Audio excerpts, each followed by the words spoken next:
I was afraid of the sea. The first time I was at sea was which I was brought out by a bunch of ICI women to Clare Island, and I said I'd never go to sea again when I was 12. And then when I was 40, I was told I had to go to sea again at 40. So first man I met was this man, Tom Gibbons, and we had lots of money for islands at the time, and we used to have to go out here to the bay to look at different jobs that had to be done. And very small, modest boat, but Tommy always made me feel at home and very comfortable, even though sometimes you'd be looking up at the sea, and for a man who was used to dry land, I was very, very afraid of that, but he was always a total gentleman, and there's a lovely warmth coming off him, and I suppose for many people who came to Rosmoney and wanted to have boats and yachts, he was the first man that you had to go to find out about how to anchor a boat here and how to I suppose look after it for the winter and stuff like that. And all the boats out here, everybody would have known people who had boats here. They would have all known Tommy.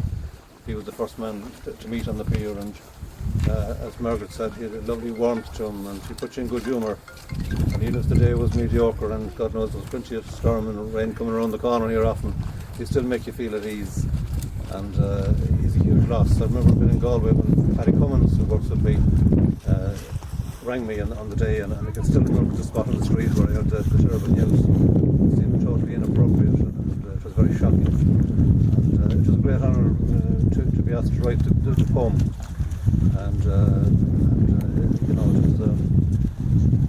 just to be associated with this fine bit of work that Paddy has done here. I think it's an amazing piece of work. I was here last November, and Paddy was battling with the elements trying to make it happen, and he only got an odd hour now and again. It was raining most of the time, and I don't think if he was on paid per hour, he'd have a big bill at this stage.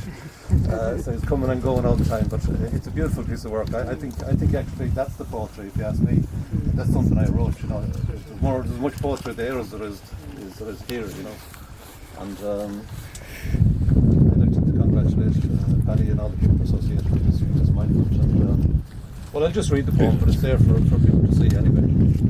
He knew the whine of the wind at the point, the yachts tinkle in a fresh breeze, the roar of the swell before a storm, the sandbars that weren't on any chart, the springtide current that carries the stones, how to scan the clouds for showers, the psychic knowledge of boat engines, ancestral knots that couldn't be learned, the casual precision of the perfect landing. Now, although you're gone, you're everywhere.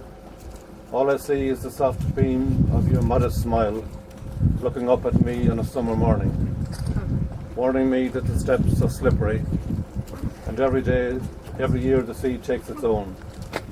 Those words now echo from island to island, never to make landfall. There you are.